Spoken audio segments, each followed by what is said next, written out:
I'm Arthur Moats, and I'm here to tell you about my new book, The Moats Theory of Life. If you haven't picked up a copy yet, I strongly encourage you to. This book not only is a fun read, but it's a guide to helping you become a person of impact and inspiration. If you are ready to take the next step to improving not only your life, but those around you as well, go get a copy of The Moats Theory of Life, and it's available at moatstheory.com.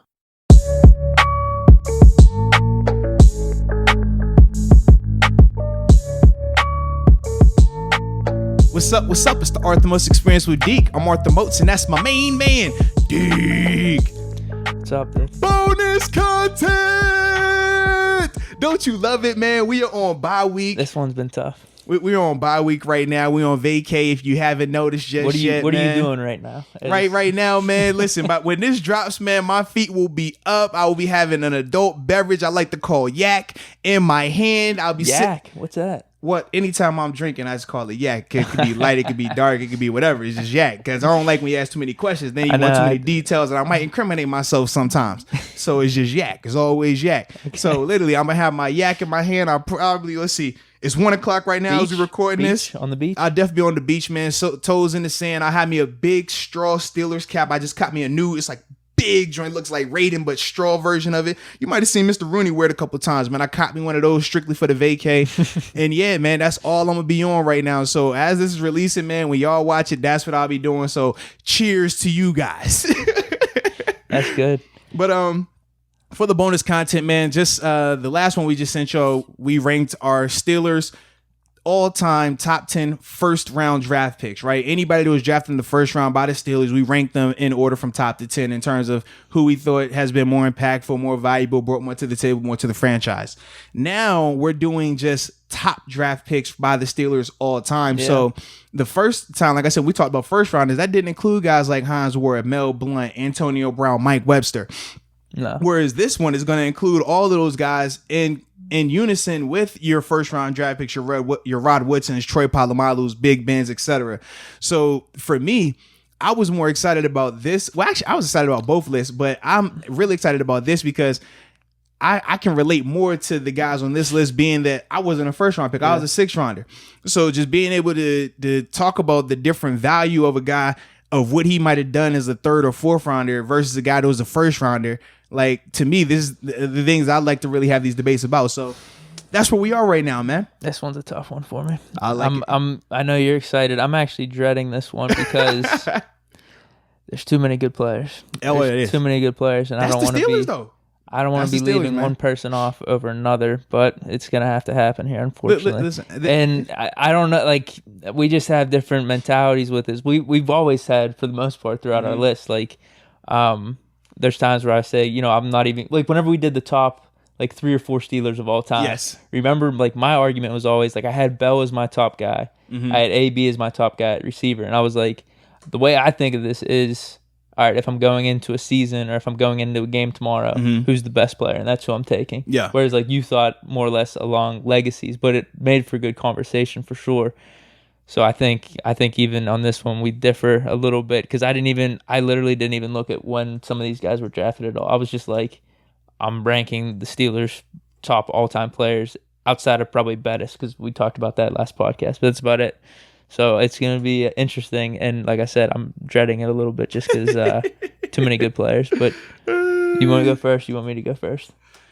I'll go first, man. I like going first, setting the tone, man. I feel like you don't really want that action today. What do you mean? I'll be getting the kick going first, man. So yeah, I'm definitely going to kick it off, man. So for me, coming in at number 10 on my list, man, I got Jack Lambert, man. Second round pick, 46 overall, man. Can't go wrong with Jack, a.k.a. the Boogeyman, a.k.a. Dracula. At number 9, I got Big Ben, man. First round pick, 11th overall. At number 8, got Terry Bradshaw, number 1 pick in the draft. I mean, it speaks for itself. Then at number 7, I got Rod Woodson. It was the 10th overall selection. At number 6, I got Donnie Shell, undrafted, multi-time Pro Bowler, All-Pro, Hall of Famer, good friend of the show, came on as a guest. Shout out to Donnie. Then from there, man, at number 5, I got Troy Polamalu. Recent first ballot Hall of Famer, 16th overall pick in his draft. Then at number 4, I got Mean Joe Green. We know what he is, man. When people talk about the identity of a Steeler, Joe Green is what that is, man. His 4th overall pick ultimately changed the face of this franchise. We had this conversation the other day. Yeah. At number 3, man, I got to go with that bad man, both on and off the field, Antonio Brown. That's my guy, man. Part of that draft class in 2010, man, was an absolute dog throughout his career.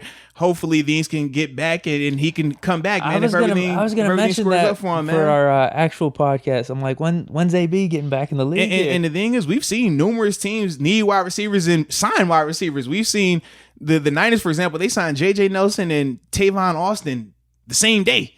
We talked about the Ravens. They're bringing in Des Bryant for a workout. Him and Dwayne Harris are competing for a spot. So we've seen around the league. Oh, that's actually still a thing. Yeah, absolutely. Thinking about that. Yeah, absolutely, man. It's been multiple teams now that have brought in wide receivers, signed wide receivers, and no rumblers on AB. And that was especially crazy to me when you think about Baltimore and Seattle were 2 of the main teams talking about they were interested in him. Is whether or not he's on a team or not. Did we talk about this? The suspension still counts, yes. I was going to say, so I could... Yeah, but we talked about this too, where it doesn't make sense to not sign him during training camp. It would probably help being on the team and learning the playbook and all that type of stuff for the 10 or 11 weeks that you're sitting out here. And you get a chance to have him practice right now during training camp. Once the season starts, if you sign him, he cannot be in your building those first 8 weeks. Maybe some teams are going to wait for potential injuries or just the landscape of their offense. I think he's going to play this year. I'm hoping. I was more optimistic 2 weeks ago, because I was like, okay, maybe we're just waiting to see when the suspension is, how long it is, and teams will sign him after that. Now that information's been out there, it doesn't make sense to wait. Everything says if you want Antonio for your team this year, you sign him now so you can get him in practice. You can see what his condition is like. You can see what he is from a skill standpoint, because he did have a year away from the game. He played 1 game last year and sat out essentially because of the suspension and things like that. So you want to get him back in there, get him back playing football. It's different between working on and playing football. We talked about that. So get him back out there doing those things. And then once the season starts and he has to be suspended, well, now you already have a rapport. Now you already built up a trust with him. Now you already know, okay, he knows what we are teaching, how we like it to be done. So once his suspension is up, he comes and hits the ground rolling, and he's able to be productive. If you wait until the season starts to say, oh, well, I need this guy, sorry, he's missing 4 weeks, it doesn't help you to sign AB when you still got to wait till week 8, week 9 for him to come back. And then once he gets back, now you got to build a relationship with him. Now you got to see, how does he gel with your team? Because that's a different dynamic having AB there. How do the receivers respond? How does the quarterback respond? Then how long does it take for him to get up to speed with the playbook? It's a lot of variables. And then just getting him back to wearing pads and getting in that style of shape, the clock is ticking. So even though he's going to miss the first 8 games with a suspension, he could still take another 2 to 4 weeks to get up to speed from a conditioning standpoint, from understanding the playbook standpoint, and just overall gelling with the team standpoint. We saw guys like Josh Gordon, how it took a little bit of time with him to even gel with Brady up in New England. Like, it's not easy regardless of who you're playing with or how talented you are. And just because we talked about Abe when he caught the 1 touchdown pass and everybody's like, oh, look, he adapted with no problem. People forget Josh Gordon would have had a touchdown pass his first game with the Patriots too. He just dropped it. He was wide open. Then after that, you start seeing where, okay, he's taking a little bit more time to get back up to speed, because it's not as easy as just running one route. As you progress, they want you to do more. And the more you do, the more you're thinking, because you are familiar with the scheme like that. It changes your dynamic as a player. So that's why for me, I was a lot more confident 2 weeks ago. But now the longer this thing goes without him being signed, the I guess more skeptical I become of if he's going to play at all this year. I think he will. If I had to bet money, if you want to make a bet right now. I'm not going to do that to you, man. Yeah, I know you're gung-ho. You like to just act. You're not really let's look at the facts and everything. You're just like, oh, let's do it. Yeah. Cool. You don't want to take my money? Is that what you're saying? I'm a generous guy. That's all. I'm a generous guy. I don't know, dude. I don't know. I know you want to. You know what? Go on like Fox Bet Sports app, man, if you really want to hop in. I don't know if they have it. They got prop bets. They might have that. Or I got a bookie for you. Either way, you're good, man. All right, we'll figure it out. But back to my list. You had 3? You would have been 3? I had AB at 3, man. Because you got to think, man, 6th round pick, 195th selection overall. And we can make a case that he was the best receiver in the league for a 6-year span. I mean, you could debate longer than that, but a 6-year span, he was legit the best in the league. 6 or 7, yeah. We talked about what he did for the Steelers from a receiving standpoint. I know when we talked about just all-time greatest Steelers wide receiver, the reason why I was saying Hines Ward is because what Hines Ward did throughout his career here in Pittsburgh and how everything on, off the field, numbers, accolades, everything was there. Whereas with AB was on the trajectory to destroy all of that, and it just got cut short. It's no different. I mean, with AB, his was cut short because of personal issues.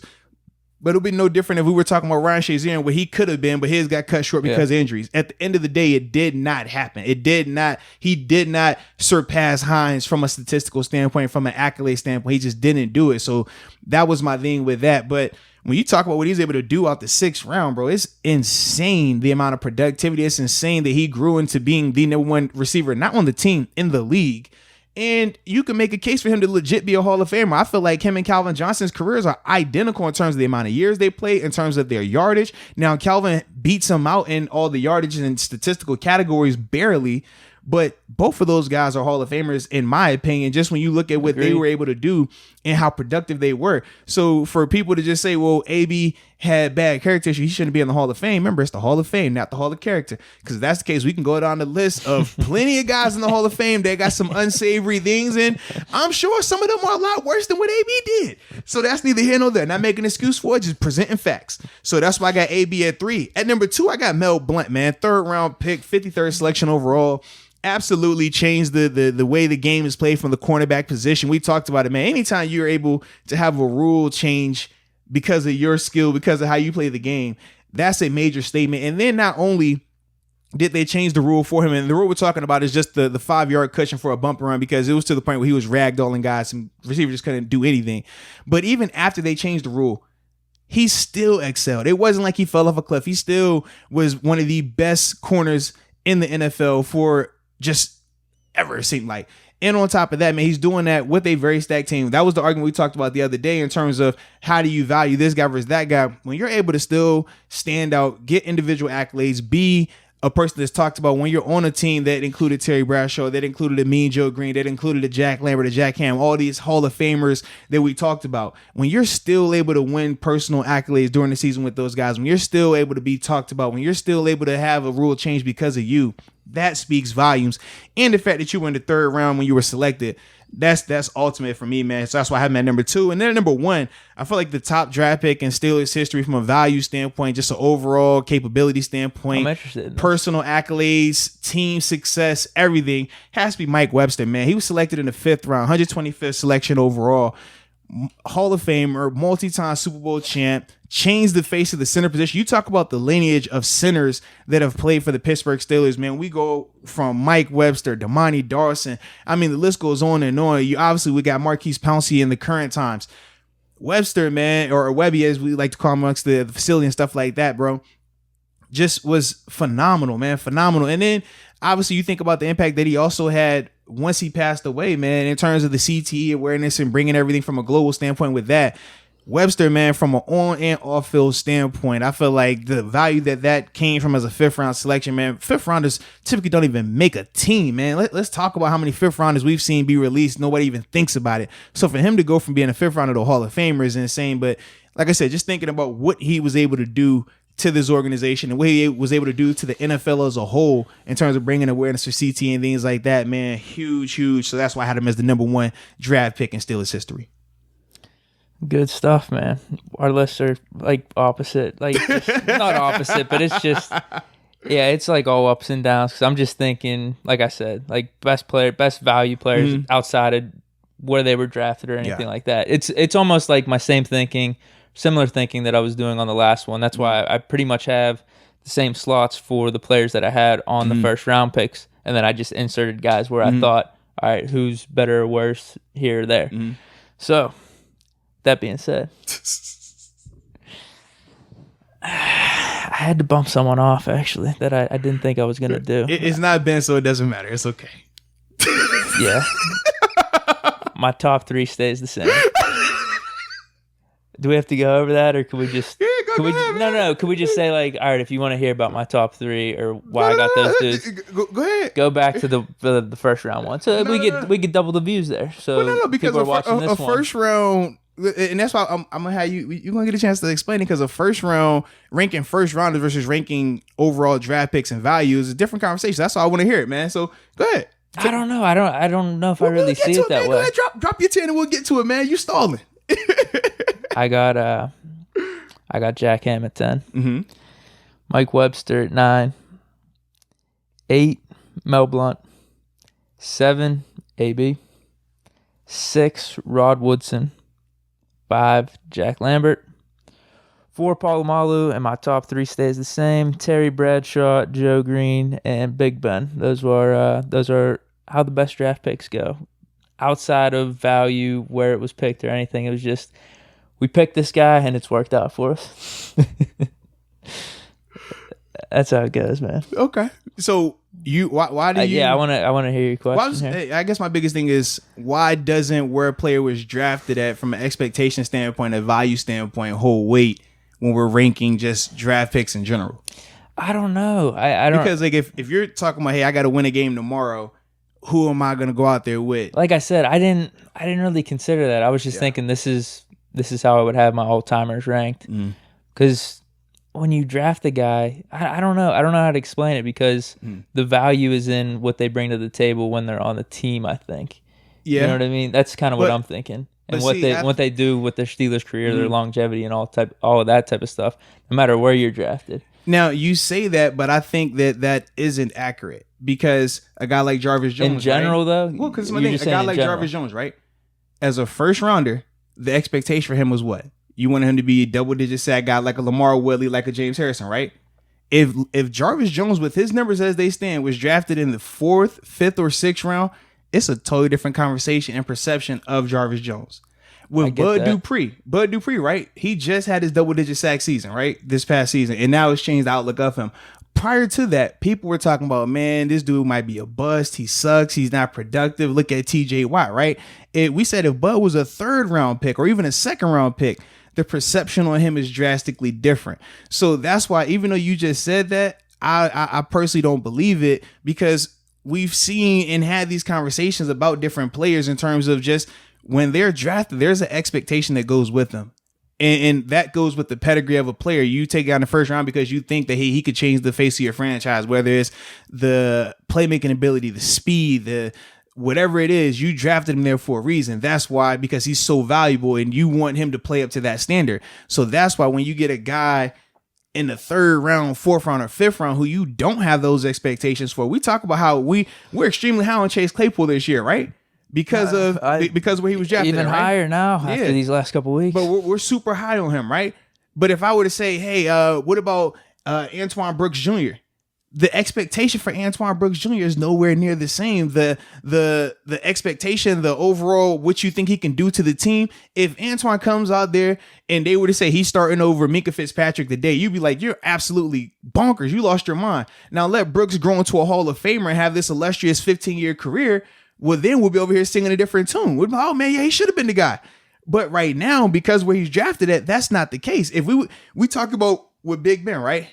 Come back from injury, he's the quarterback. If we would have took a quarterback instead of Chase Claypool at that time in the 2nd round, Steel Nation, we said they would have went crazy, right? We talked about how they would have lost their mind, right? I would have been, yeah. But the thing is this, it shouldn't matter. What you're saying, it shouldn't have mattered where he was drafted at. It's more so what he does when he gets on the team. So if he doesn't do anything for the first 4 years, but say Ben retires at going to his 5th season, and then from there he comes on and has his long career, it shouldn't have mattered. But the thing is, if you take him in the 2nd round, that's going to be an issue. If he would have been an undrafted guy we just signed as a quarterback, totally different conversation. So that's why it's like, we don't get up here and just act like draft status doesn't matter, because it does. It holds a lot of weight. It's tough though. Whenever you're talking about their full Steeler career and you're talking about Steeler greats in the middle of their careers or early on in their careers, I think it matters more. But like I said, whenever their careers are over or we're all the way through their careers, I don't know if it matters as much, just because if we went back to the AB draft, if we had all the information, then that's what I mean. Like, drafting's like a shot in the dark, even with like Brady in the 6th I don't round. think it's a shot in the dark. I think it's very like much you would take Brady earlier. Like that's kind of my point. That's the hindsight 2020 argument of it, right? But we all know at the time you got every information you need to have. Some players, the ball just bounced their way in certain situations. They get drafted to the right team, and a lot of variables play into them being successful. But it's not as if there was a lack of information. There's a reason why there's combines. There's a reason why they play the collegiate seasons, and NFL teams send scouts there for every game. There's a reason why they have pro days. There's a reason why they play in all-star games. So you have a full plethora of opportunities to evaluate guys. It's a reason why the draft goes on how it goes on.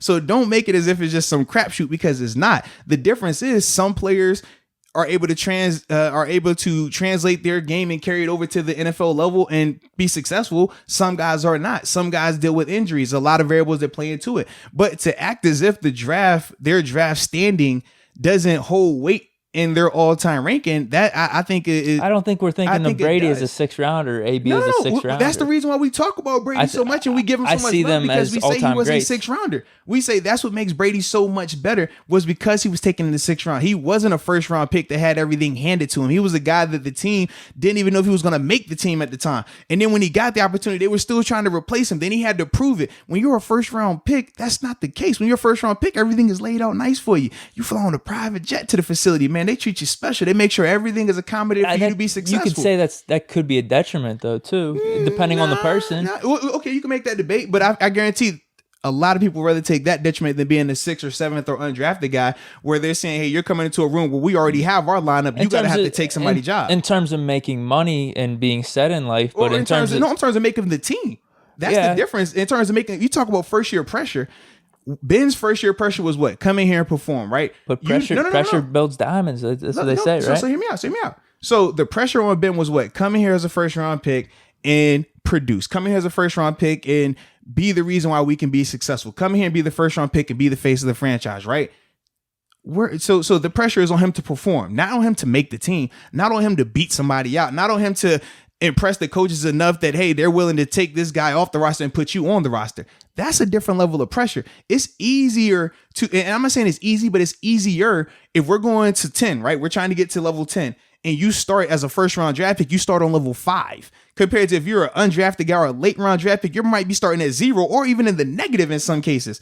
You have a nice head start. So that's why we talk about Brady as we talk about him. We talk about AB as we talk about him, because it's like these guys didn't have head starts. When you look at a first round draft pick, they have head starts. We talked about Jarvis Jones because this the easiest comparison with him is like, hey, he had a head start, right? He had an opportunity. And it's a reason why he lasted as long as he did without living up to the expectation, because he still was a first round draft pick. So people were going to give him every single opportunity. You look at a guy like a Vince Williams as a 6th round draft pick.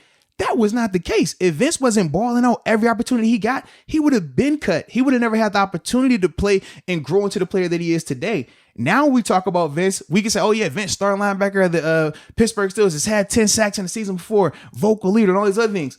But you still have to include the part about him being a 6th round draft pick. That gives you the whole perspective of it. But that's what you do after the draft, though. And no, it all goes together. When we're talking about players, it all goes together. But that's kind of my thing. If anything, it seems like there's more pressure on the early picks to get those right, as opposed to the 6th, like the later picks, because if they do outperform some of those guys that are drafted ahead of them, or they do outperform and make your team and give that productivity, then it's like house money to you, right? It's house money, but this is the difference. And I don't know. I don't look at late round picks just based off of what they did to make the team and maybe their first year or two. Like I don't know. It's the full body of work that they did with that team. You know what I mean? I don't view AB back to his rookie year and then his second year just making the team. Like so AB being a 6th round pick doesn't hold more weight than, in terms of what he did in his career, doesn't hold more weight than a guy like a Dez Bryant who was a 1st round pick.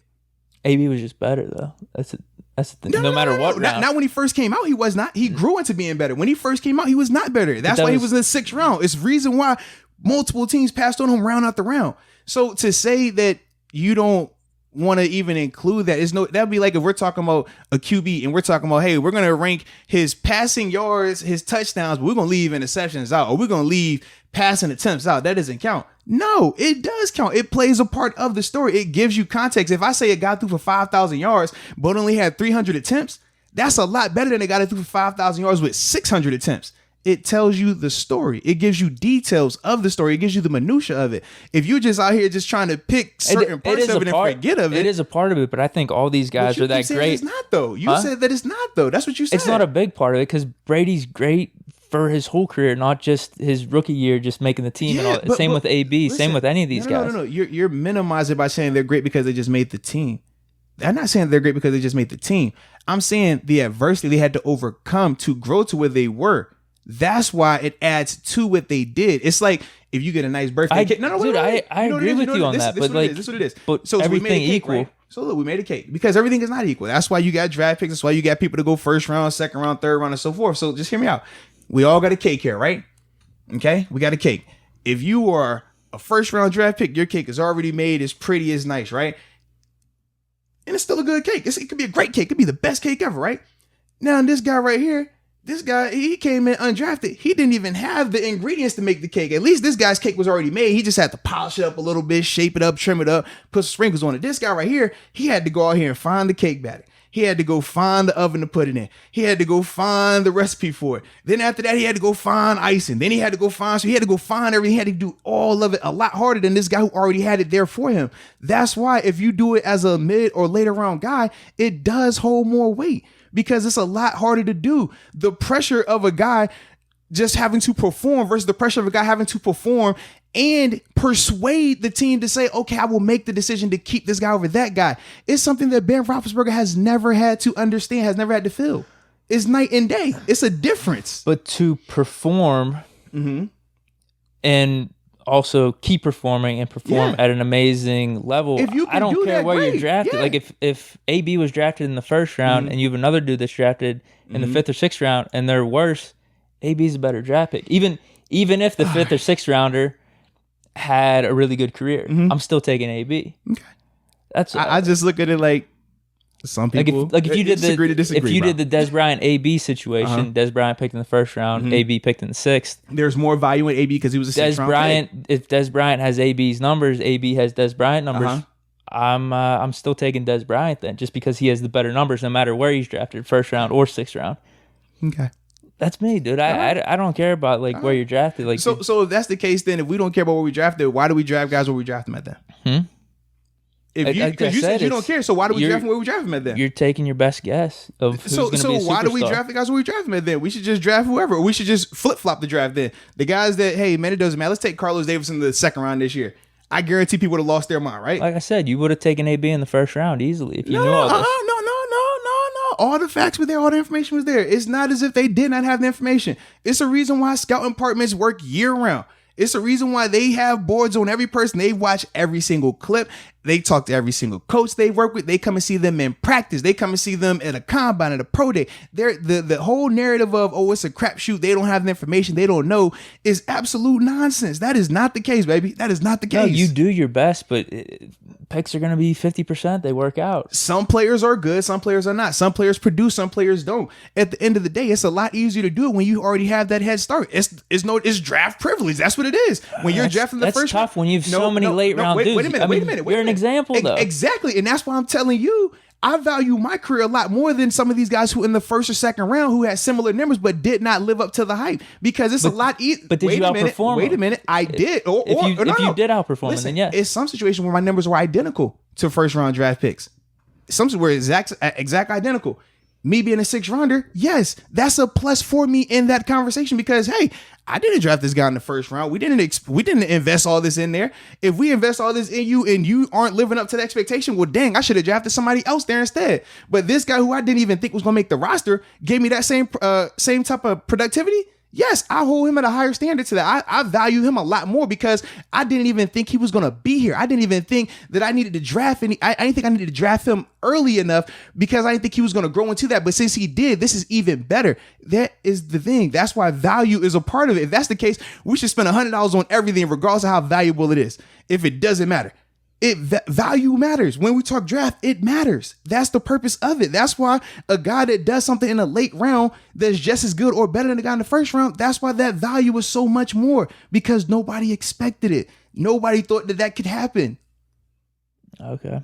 But like I said, I don't know. It doesn't really matter to me either way. It doesn't, dude. Just because you know why? if you outperform or if you don't. I got you, bro. It's the Ben narrative. What do you mean? Because with Ben, it has to be this way for you. Because seriously, seriously, don't laugh. It's the truth. We know this. Because if it isn't, if you actually look into value, you would understand. Well, dang man, I guess Ben isn't number one on this list, but that doesn't fit what you're trying to do here. I got you on that. I'm not tripping. I understand narratives. We talk about this no different. We just had a segment. We talk about the whole black on black crime or police on black brutality and stuff like that, right? If it doesn't fit that narrative, people will change the goalposts. And what did I say? I said, if we come in here, we talk sports, we're going to move. Sometimes you move the goalposts, and that's what you've been doing, which is fine. Because I'm not wrong. I'm definitely not wrong. You're not right. You're definitely not right, because you're not going to tell me that Ben's value is more valuable than what Mike Webster or what AB or what Mel Blount did as a third, fourth, fifth, sixth, seventh round pick. That's not the case. But I talked about it on the last podcast. Having a quarterback as the most important position, having him for whatever you say, going to be 20 years. Whatever you say. At the point in the franchise, not having the Hall of Famers around him, all those things, that's extreme value. I don't care where you pick him, bro. Whatever I don't you care say. if you pick him in the first round or not. You say. So when he came in the league, he ain't had the number one defense with him either, though, right? Oh, okay. He did. He didn't have any, I'm talking about Hall of Famers though. He still had a number one defense, right? He had a Hall of Fame coach in Deke. He has we won Super Bowls. A guy who's been I don't know if he's been Hines has been a finalist for a Hall of Fame, but he's in the conversation for it as well. So don't give me that nonsense, bro. 9 Hall of Famers to one maybe. Listen, don't give me the nonsense of Ben came in and it was just like Jesus coming to earth. That was not the case, bro. I know you love him. I got that, but that's not the case here. We won Super Bowls though with that number one defense, and then even when we didn't have the number one defense, Ben's performing at a great level and getting us in the playoffs, contention, et cetera, et cetera. Yeah. Having a franchise quarterback like that for 20 plus years, it's valuable. I got you, bro. It's the love affair. We got you. Love Ben. I got you, bro. I'm not tripping. I'm just telling you. Hey, man. I guarantee if we said all-time NFL who is the most valuable pick in the NFL, you're gonna say Ben. So that's why I'm like, I'm not even tripping. I'm not gonna waste my time with it, man. It's good. This was fun. This is good. You're not gonna understand because you do not want to understand, and I'm fine with that. It's cool, baby. It's cool. Anything else you got? We don't got to do the NFL thing, but it would be the exact same. You would have been at number one. Would you not? Would you not have been at number one? I'm just not doing that. No. Yes or no? Would you have been at number one? I don't know. I'd have yes to look or no? Would you have been at number one? Well, because you don't care about the value of where the guy was drafted at, and you feel that Ben is the number one player in the NFL right now. So please tell me how it would be different. I think he's gonna have a big year this year. No. I'm just saying if we talk about the number one draft pick all time. Not even just the best draft pick in the NFL all time. You're going to say Ben Roethlisberger, are you not? If Ben was undrafted and I say who was the number one undrafted guy, you would say Big Ben. So it is what it is, bro. Like I said, that list wouldn't have anything to do with where they're drafted. Either way.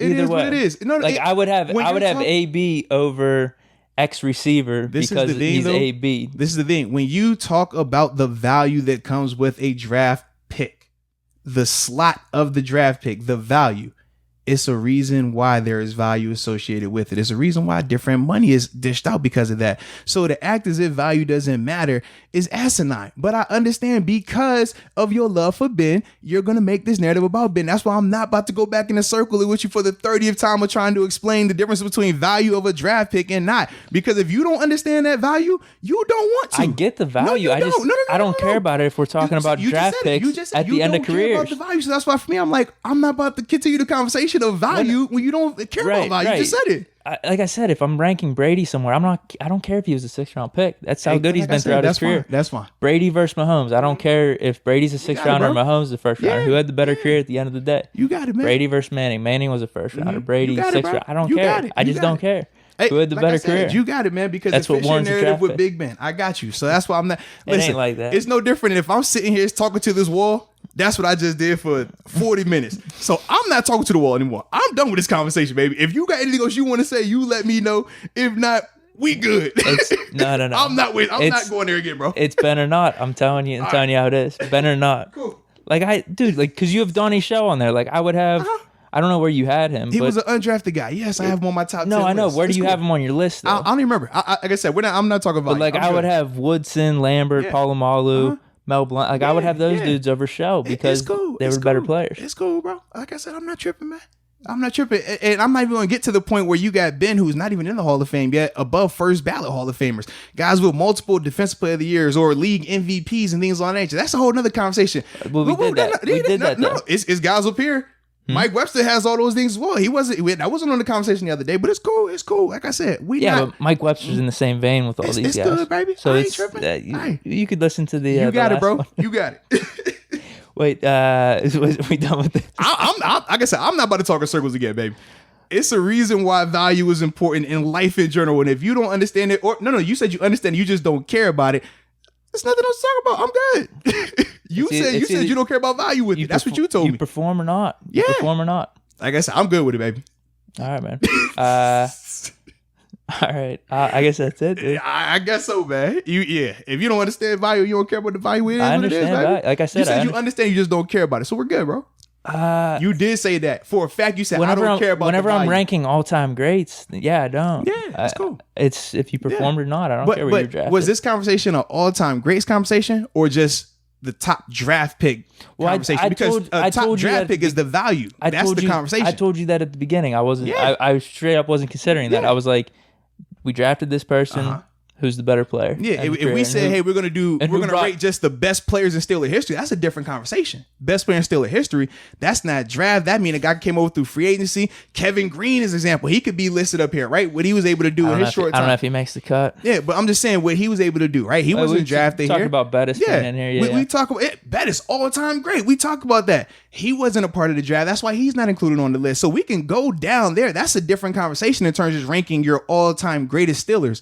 We talk about ranking our all-time greatest Steeler first-round draft picks. There's a reason why we said first-round draft picks. It was specific to the first round. Then we said just in the draft in general, who are our top 10 guys that were drafted by the Steelers from a value standpoint, where they are, and all these other things. So that's why I was like, hey, if you don't want to go there, it's cool. I understand the Ben narrative, baby. That's all love. I ain't tripping. But if you want to talk value, you could talk about value to the Steelers throughout their career. Yes. Outside of even where they're drafted. You want to include that, but how still, can you say to the Steelers and not include that? Because the Steelers had to invest value in that person where they were drafted. But I'm not having that conversation. Because the value comes from performance. I'm not having the conversation, bro. You got it, bro.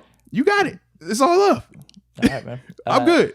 Is that it then? I'm done. I'm good. You good? You let me know, man. You're on vacation right now. I'm chilling. Yeah. You can't be stressing out like this right now. I'm big chilling. Stress. I'm not stressing. I'm big chilling. That's what I mean. Like you want to have different vibes on vacation instead of arguing with me, right? My vibe is always good. I'm telling you for a fact. So yeah, you good, man? I know. Yeah. I know. I'm Trust good. me, this is not gonna have any inkling on my day going forward or anything, man. We straight. I'm good. Oh no, I definitely know that. I just it's probably just different. You being on vacation right now, you're sitting on a beach, not worrying about this at all. I'm never worried about it, man. Yeah. You good, bro? All right, dude. I understand. Ben is your lover, man. I got you, man. Nah, I love Ben, regardless of the list. NFL ranking. We can say who the best NBA player all the time. Ben Roethlisberger. Who's the best player in sports history all the time? Ben Roethlisberger. Who's the best president of the United States? Ben Roethlisberger. Who makes the best shoes? Ben Roethlisberger. Who has the best number 10? Ben Roethlisberger. I got you, bro. So it's all good. So, like I said, we appreciate everybody for tuning in, man. We appreciate people watching this stuff, man. We love this, man. We love debate. This is what we do. And as always, man, next time. Peace.